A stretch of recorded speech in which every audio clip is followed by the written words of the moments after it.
I'm Kitty Gumdrop and you're watching Kitty's channel. Last week I made an outfit for my OOAK. I always want to say like way too many O's when I do that, like OOAK. It stands for one of a kind original, which means that you made it yourself and there's not any more like it. I guess it doesn't necessarily mean you made it yourself, but it does mean that there is no other like it in the world. It's original. I made an outfit for my OOAK doll last week, and her outfit didn't complete her. Let me get her. Knocked stuff on the floor. This is her in the outfit that I made for her last week, and she needs accessories to complete her as a scene girl. I would like to be able to make her a jacket, but I just didn't have time last week with the outfit, and I may in the future, but this video is focused on her accessories. Now, what I would like to get done with her accessories, we'll get into that in a minute. If you're interested in me finishing up my first OOAK doll, like finishing, I've made more, but they don't have outfits, they don't have accessories, they're not done.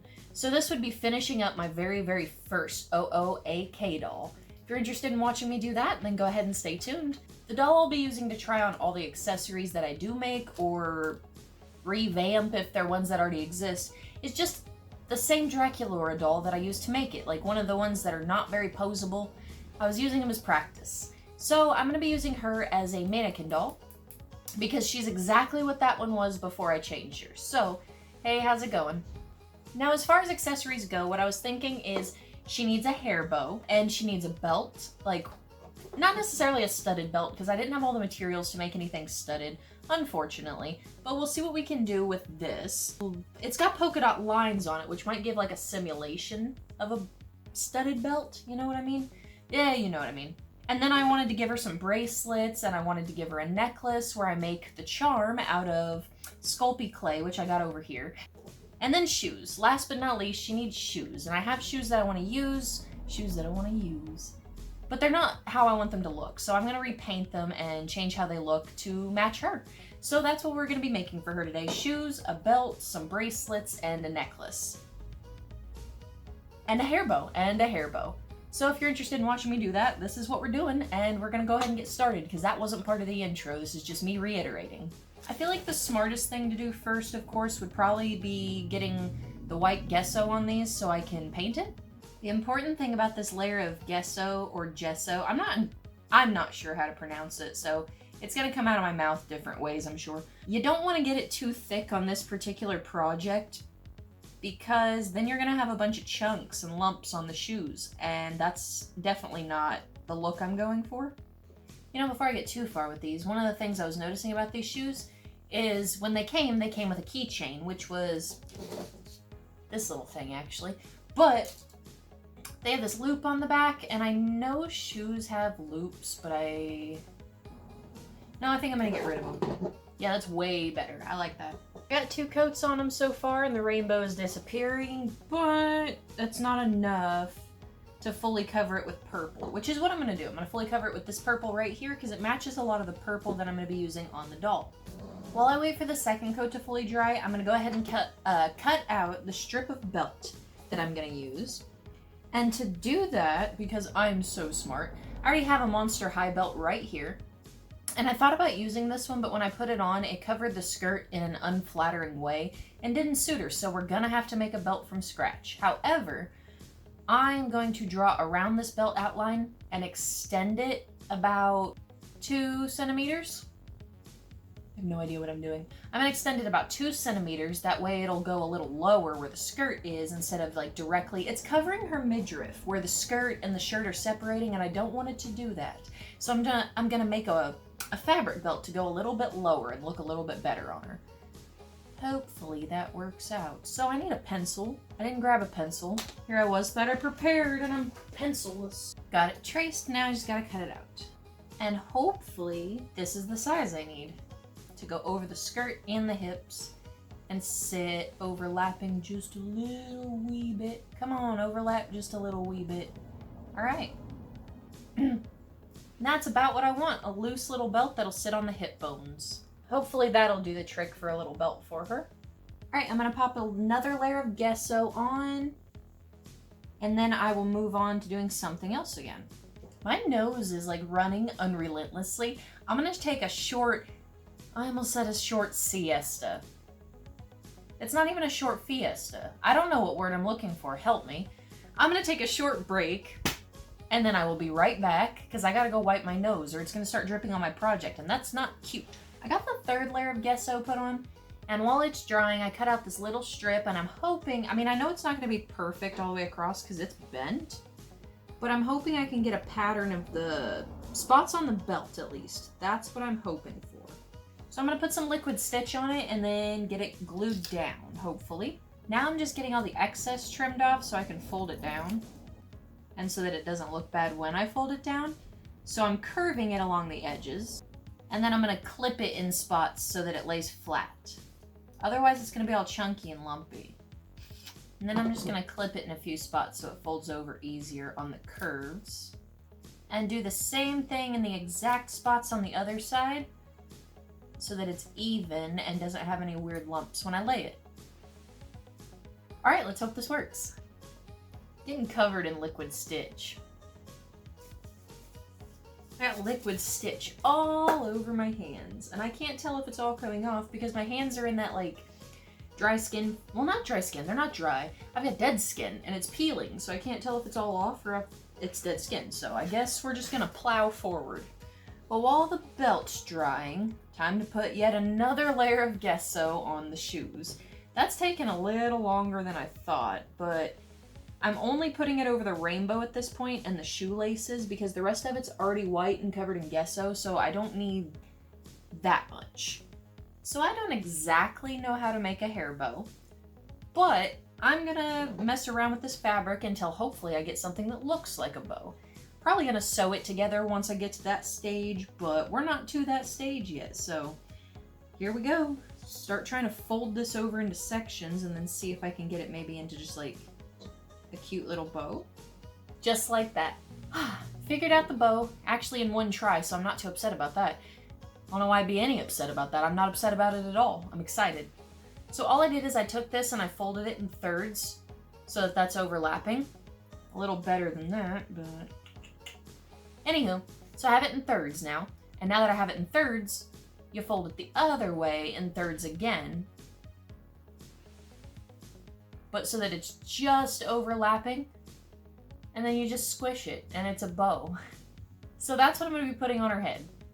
I just got to get it all sewed up and then gathered, and we should be good.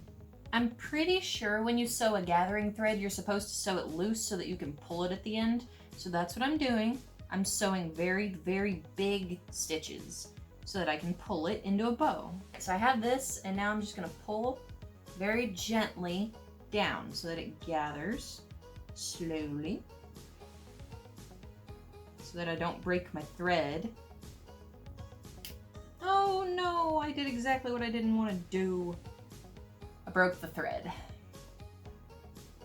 Alright, so this time I'm gonna sew it together and, well, I'm gonna make it bigger this time. All right, I got something like this. Looks like a little noodle. I just need to get a kind of like a bow thing wrapped around the like a ribbon wrapped around the center so that it's not completely. I have a ribbon that I can use actually. That's purple and perfect, and I will be right back when I get it. Need more of the liquid stitch again to glue this down. Well, the bow is officially done. I just gotta let the liquid stitch dry, and that'll go what's on top of her head. At least I don't think it's too... Yeah, no, that's perfect for a scene girl. Let's check on the belt, shall we? I don't know how that's going. It seems to be holding together pretty nice, actually. I just gotta get it so that it sticks to each other now. Itself. Sticks to itself. Now I'm just gonna sew some Velcro onto the belt, because that's the only thing I can think of to close it. I hope it works. It's all I got that I think I can close it with anyway, that's what I mean. It's not the only thing that'll work, but it's the only thing I've got. So let's make it work. In theory, I just gotta finish tying this knot and the belt's done, and then I'll show you what it looks like on the model doll. The mannequin doll. The model mannequin. She's a mannequin model. She models pretending to be a mannequin, stands in the department store all day and gets off work and goes home. In theory, we made a belt. It doesn't stick fantastic. I will say that. But it sticks, and since I'm not going to be undressing her really, it works out. So that's what it looks like at the end. Kind of just a... I hope that looks nice. I hope everybody's proud of that. I am. So I think we're in the home stretch, meaning that we're going to be completing the doll soon, putting her together and everything. So the next thing I'm going to do is this, make her a necklace. I decided to put Sally on her shirt because it just looked cuter with her aesthetic. But I feel like her necklace... Hold on, I'm arranging everything so I can get it together. Now, the shoes come with these little keychains because the shoes are keychains. And they come with this little tag, this little dog tag thing that says RL for Real Littles, because that's what brand they are. Now I figured if I leave the hole in there and I build like a little white circle around it, then I can put it back on here after it's done, paint a little face of Jack Skellington on it, and then she has an accessory to go with her shirt.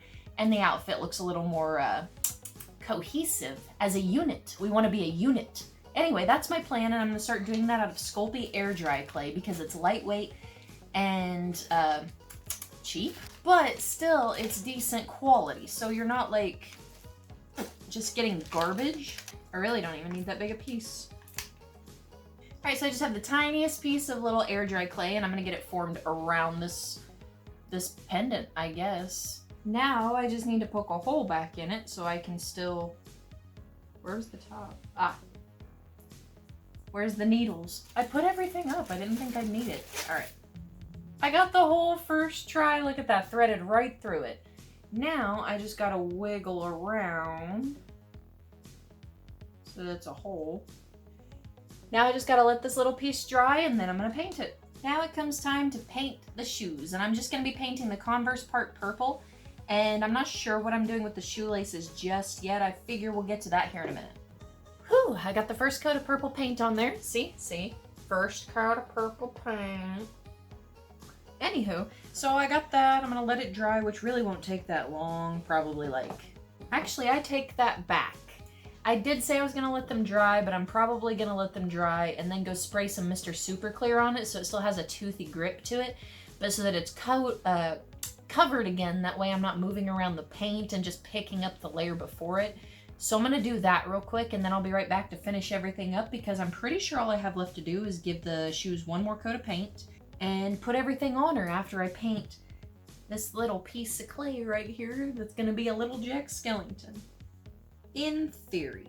So everything that I explained that I had left, I finished up off camera because it wasn't a lot. It was just, well, I went a little rogue on the shoes. I decorated them like scene girls used to, where they left a bunch of colors and drew on them in Sharpie, and that's what I did to them. And I'll show you that in a second. But I did do the little Jack Skellington in pencil, and then I did it in paint. Hopefully you can see that pretty well. But I got him done, and I'm just gonna pop him on. Well, I also put a nose ring that I didn't use through this hoop here so that he wouldn't be sideways when he hangs on her chest and I get it on the chain. That's what I did to the shoes. I drew on them and covered them with paint with like rainbow shoelaces. You know, I made them look like scene girl shoes, not just regular Converse, because most scene girls didn't just have regular Converse, so I couldn't just leave it that way. I have all these other little nose rings that I haven't used, and I'm going to use those as bracelets. So now I'm going to get everything on her, and then I'm going to give you a final reveal of what she looks like with everything I made. So, whew, hopefully it looks nice. So I've got the belt sewn onto the skirt now. It should work. It should. I'll get it on and I'll show you at the end and we'll find out. I've officially got everything on her except the hair bow, and I'm going to use pins to pin that in her head and make them stay. It's the only logical it's the only logical solution I can think of, so Michael's going to bring me my pin cushion so I can get that figured out. And then I'll show you the doll. Alright, without further ado, I'm going to present to you my scene girl complete with all her accessories, clothes that I made myself. Anyway, here she is. Got her bow pinned into her head. You got her Jack pendant, her Sally shirt, her polka dot skirt, her belt that's now sewn into the skirt, some long socks, and the scene girl shoes. Of course. And that's her all complete. Oh, I almost forgot. I did put little nose hoops on her wrists for bracelets. So she's got her entire wardrobe ready and she's ready to go out and just, you know, live like it's 2007. It's a good time. Actually, I don't know if that's entirely true. I was there. I can't remember it being a good time, though. So, if you enjoyed that video and me finally completing one of my OOAK dolls, my OOAK, Well, that's just that's just mouse sounds. Whack! So, if you liked that video, go ahead and hit that like button down below. Comment your favorite thing that I made on the entire doll, or if you didn't like the doll at all, tell me that. Let me know what I could do better. And I'll go ahead and see you guys next Monday, because I make videos every single Monday. Thank you for joining me. I really did enjoy making these last few videos. This is stuff that I'm very, very much into. This is a personal me thing. So I appreciate you guys being here for this, and I'll see you guys next week. Bye!